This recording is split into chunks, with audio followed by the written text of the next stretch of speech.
Hi and welcome to Agents Network.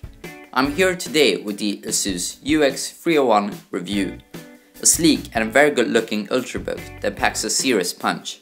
So, is it worth the money?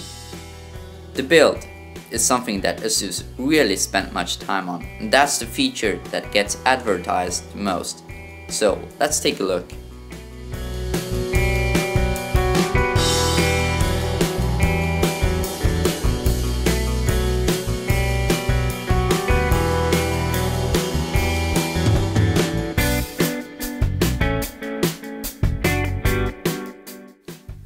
This is what I call beautiful. Seriously, this is a great looking device with, believe it or not, glass as the main build material that covers all of the areas except the underbelly. Glass hasn't been used for laptop bodies that often, and I'm sure that people will question if that's a good idea. But in this case, I'm sure that everyone would agree that this is a masterpiece inside out. My version is the blue one, but there is also a white one with a silver keyboard that also looks really good.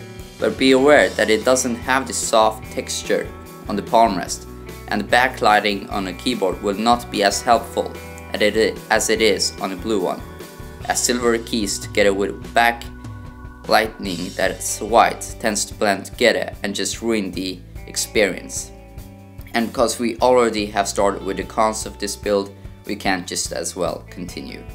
The general thing that I don't like with this body is the sharp edges on the front cutting my wrist when I use the touchpad and the arrow keys. Also, when you open the lid, you can see that the whole laptop gets lifted up on the feet on the hinge, and those feet are very slippery, meaning that a computer can slip pretty easily when in use. Anyways, these are not deal breakers, but because of the price of this machine, it would be nice that Asus perfected this product and didn't left small details unsolved. Okay, let's open up the lid and talk about the chiclet keyboard. The layout on this model is the Nordic one, but in general I can say that Asus did a great job with the layout, as you get a huge shift key on the right side, properly sized letter keys, a dedicated delete button, and hidden control keys on the top. If I would criticize something, that would be the power button located right over the backspace key, which can lead to accidental shutdowns if you press the key slightly off. Now to the keys themselves, that offer a nice tactile feel for typing and don't make much sound. They are decently spaced and have a backlighting, as mentioned before, that has 3 strengths. No keyboard flex is common here, and the overall experience is good enough. Not as good as some Lenovo offerings, but in par with MacBook Pro models.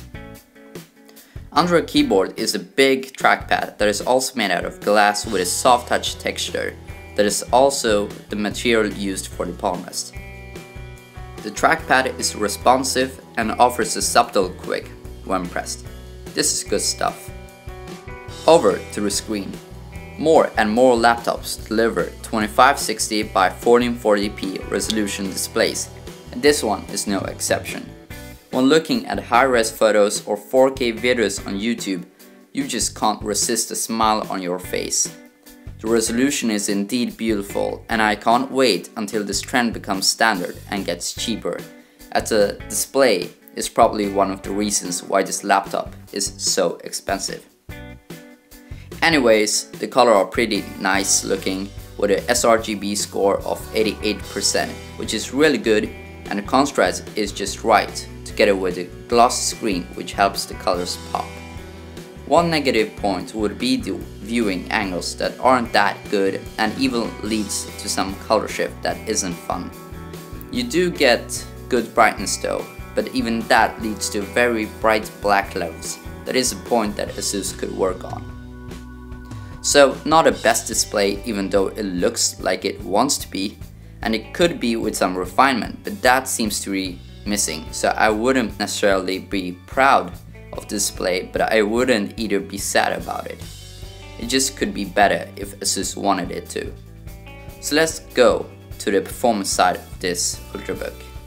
My model packs a Intel i7 4558U processor with Intel Iris 5100 graphics and 8GB of RAM, together with a blazing fast SSD that's in RAID 0 configuration. So, together with a screen and a wonderful build, you get a very beastly specifications for an Ultrabook. But how is the experience? Very smooth and fast. Just by surfing the web with the help of wireless AC card on board, you enter a totally different experience. So without no doubt, lighter task is really not an issue for this laptop.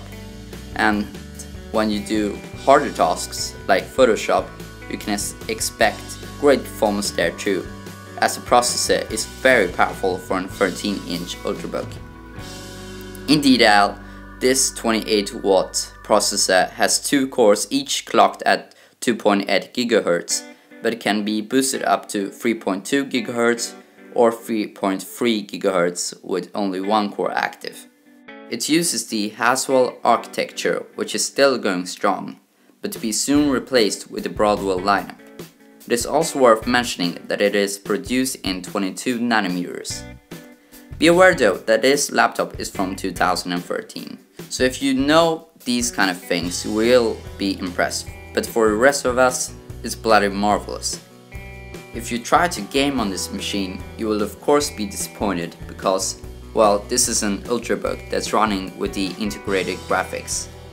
Minecraft can be played smoothly with a texture pack in the lowest settings, and because Minecraft isn't that demanding, you can probably guess that BF4 or NFS rivals will be pretty much impossible to have fun with on this machine. But this doesn't matter, as this laptop isn't made for gamers nor game developers. This laptop's strong point is the processor and therefore suits apps that take advantage of the CPU and persons that use those apps. The cooling is alright when lighter tasks are made, but under pressure the fan can get up to a very high RPM and therefore sounds somewhat intrusive. But they do their job and handle the 28-watt CPU just fine, so I would call this great, as the overpowered CPU could lead to heavy throttling and ridiculously high temperatures, but this doesn't do that quite. Alright, now to the speakers, which Asus seems to be really proud of it, so let's see if I'm proud.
Okay, my thoughts are that these two Bang & Olufsen speakers sound better than any other Ultrabook out right now, but not amazing.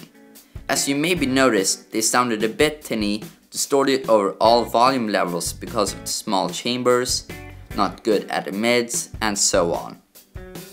But this is not a revolution that will change all of that. These speakers just to try to be better than the average, not to be a speaker just as big as a pin and sound like Bowers & Wilkins 800 diamond speakers.